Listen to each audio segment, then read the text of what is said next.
e ofendeu um deputado colega nosso. Tem que cuidar porque essas ditaduras já mataram muita gente, mas a memória histórica eles não vão matar. Ok? Com a palavra, o deputado Felipe Barros. Ministro Abraham Weintraub, deputados e deputadas, vou ser rápido porque o tempo é escasso e vou me limitar a tentar responder a algumas provocações que foram feitas ao ministro. Ouvi hoje, como o senhor consegue tanto inimigo? Como o senhor conseguiu ser um ministro odiado por todos da educação? Eu vou explicar quem são esses todos que os deputados que falaram anterior a mim se referiam. O primeiro grupo é o grupo da esquerda, que sempre defendeu abertamente a legalização das drogas. Está aqui. A discriminação de drogas é tema do plano de governo do PT. O PSOL também defendendo abertamente a legalização das drogas. Esses que colocaram a educação brasileira uma das últimas posições do PISA. O lixo da educação brasileira é resultado dos governos deles. E aí eu concordo com eles, ministro.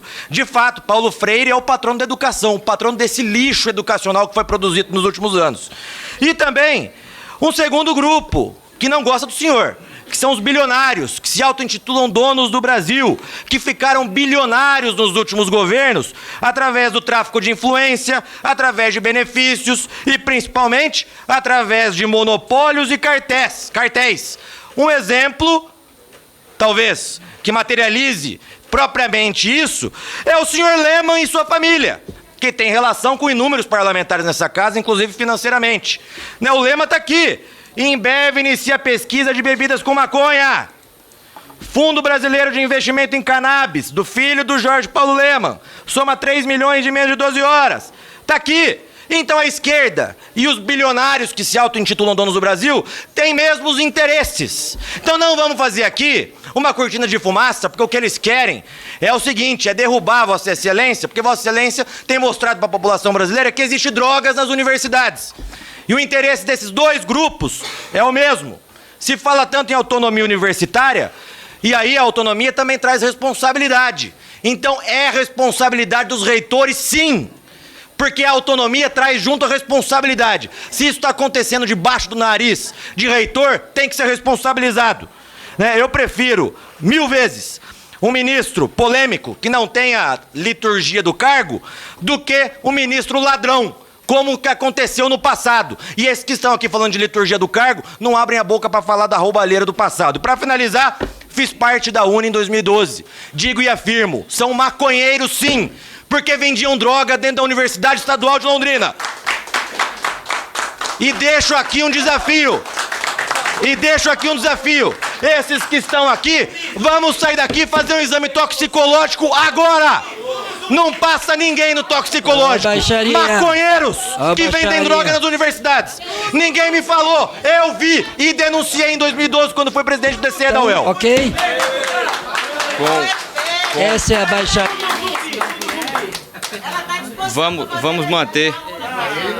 Vamos manter o respeito na comissão, por gentileza. Vamos ouvir agora o deputado Tiago Mitrô. Não tem. Eu tenho buscado com o melhor da minha energia e faço um esforço. Vossa Excelência não tem ideia.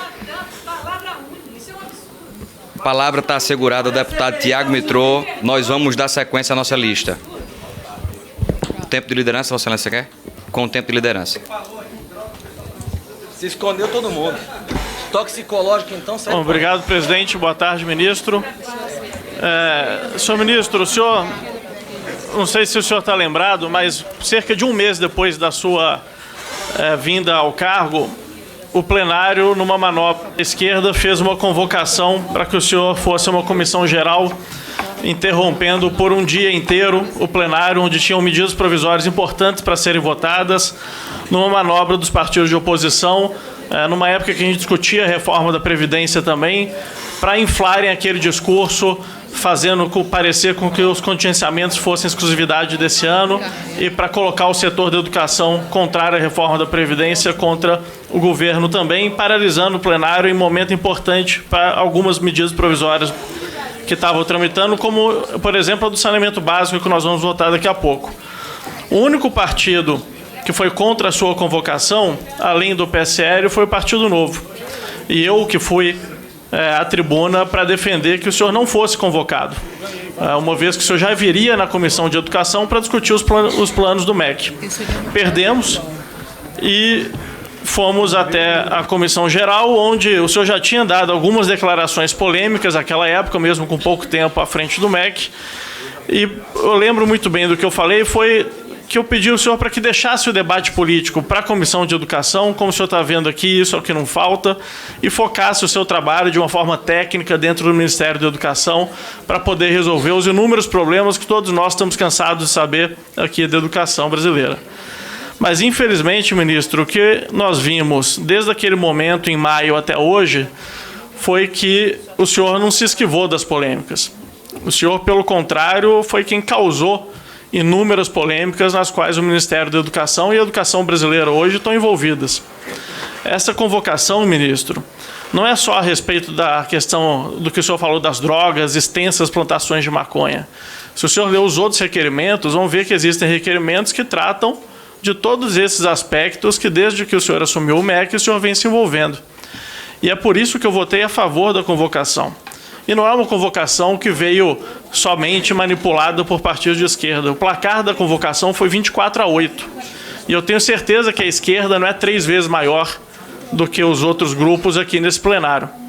O que mostra esse placar aqui, extenso a favor da convocação, é que a sua postura à frente do MEC está desagradando, inclusive, vários partidos que, em inúmeros momentos, são a favor da esquerda, a favor de projetos do governo.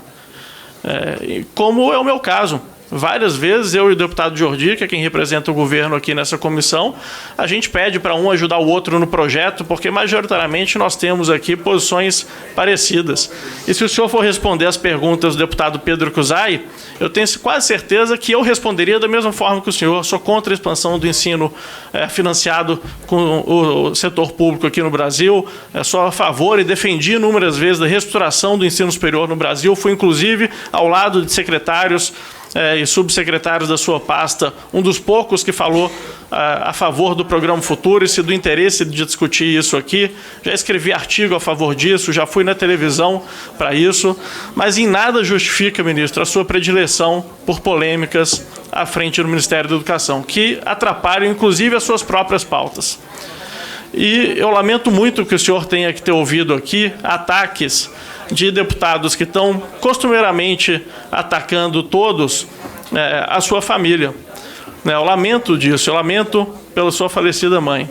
Mas também não podemos esquecer que o próprio ministro da Educação, que está aqui presente, já atacou as famílias e mães de outros também. Eu vou ler aqui uma declaração que o senhor deu no seu Twitter. Uma pena, mas prefiro cuidar do estábulo, ficaria mais perto da égua sarnenta e desdentada da sua mãe. O senhor falou isso para uma pessoa na internet que o interpelou. Eu não sei quem é essa pessoa e eu não sei, inclusive, se a mãe dela está viva. Mas o que eu gostaria de cobrar do senhor é que não pode ter 2 pesos e 2 medidas. Pau que bate em Chico também bate em Francisco. Então, se o senhor quer respeito à memória da sua mãe e à sua família, eu acho que o senhor deveria, primeiramente, respeitar as famílias alheias. A mãe dessa pessoa que o interpelou na internet também já pode ter falecido e pode ser uma dor para ela a forma como o senhor a tratou. E é por isso, ministro, que eu acho que o senhor envergonha a educação brasileira com as suas posturas, com as suas frequentes polêmicas, e o senhor está em desserviço àquelas famílias brasileiras que o senhor diz defender. Porque enquanto o assunto majoritário dessa comissão de educação for as suas falas no Twitter e não o resultado do PISA, a educação brasileira não vai andar. E eu tenho certeza que, pelo que o senhor reforçou aqui inúmeras vezes, o senhor quer ver a educação brasileira ser muito melhor do que ela é hoje. E é para isso que eu trabalho aqui todos os dias nessa Câmara, e é por isso que eu sou favorável, como eu mencionei, a inúmeros dos projetos propostos, inclusive pela sua própria pasta. Parabenizo, na semana passada, a portaria do MEC em relação às escolas de tempo integral. Essa sim é uma política transformacional para melhorar o ensino médio brasileiro. Mas, por outro lado, eu tenho a liberdade de criticar que um dos grandes programas que teve até agora para o ensino básico foi a implantação das escolas cívico-militares, que, por mais que eu ache um modelo bacana para ser testado, não pode ser a solução brasileira para 150 mil escolas públicas, um investimento em apenas 54 delas. Então, senhor ministro, eu não sei, sendo bem sincero, eu não sei se o senhor vai mudar a sua postura. Me parece que esse é o seu modus operandi, né, de reclamar quando atacam, mas de atacar os outros, de reclamar quando fazem teorias da conspiração em relação a relacionamentos seus ou do ministro Onix. Eu nem entendi o que foi falado aqui, mas faz também teorias da conspiração em relação a deputados e em relação a outras pessoas. E no posto mais importante da educação brasileira, que é o posto de ministro da Educação. Então, se eu acho que vai ser inócuo pedir uma mudança de postura sua, que pelo menos o senhor reflita se pelo bem da educação brasileira faz sentido o senhor permanecer à frente desse cargo. Porque, como eu mencionei no início aqui da minha exposição, o senhor não perdeu o apoio, que talvez o senhor nunca tenha tido só da esquerda. O senhor perdeu o apoio de inúmeros parlamentares que defendem as políticas do Ministério da Educação. E, como eu, que já foram lá muitas vezes, muito bem recebido por seus secretários, Jânio, Arnaldo, tenho diálogo frequente com eles, com Mendonça, para construir projetos de lei de interesse do país, mas as suas posturas e as suas falas, infelizmente, são indefensáveis. E se isso daqui se transformou num circo, como o senhor viu hoje, o senhor é um dos atores que transformam isso nesse circo, porque o senhor também inflama, provoca e não consegue dialogar com quem pensa diferente do senhor. E eu tenho orgulho aqui de dialogar desde os deputados Felipe Barros e Carlos Jordi até deputados de partidos que eu frequentemente condeno a corrupção que eles fizeram aqui nesse país. E eu acho que o ministro de Estado tem que ter essa postura de também saber dialogar com todos, e independente de quem tenha opinião diferente das suas, de ouvir essas pessoas de uma forma muito diferente do que o senhor ouve, por mais que reforce que ouça os outros. Não parece, pelo que a gente viu aqui hoje, que essa seja a sua postura predominante, ou pelo que a gente vê nas suas redes sociais, a postura que o senhor adota. 15 segundos. Para concluir. Para concluir. Então fica aqui, senhor ministro, o meu pedido dessa reflexão. Se pelo bem da educação brasileira faz sentido o Ministério da Educação continuar sendo comandado por alguém que não parece ser muito devoto do diálogo. Para finalizar esse bloco, deputada Soraya.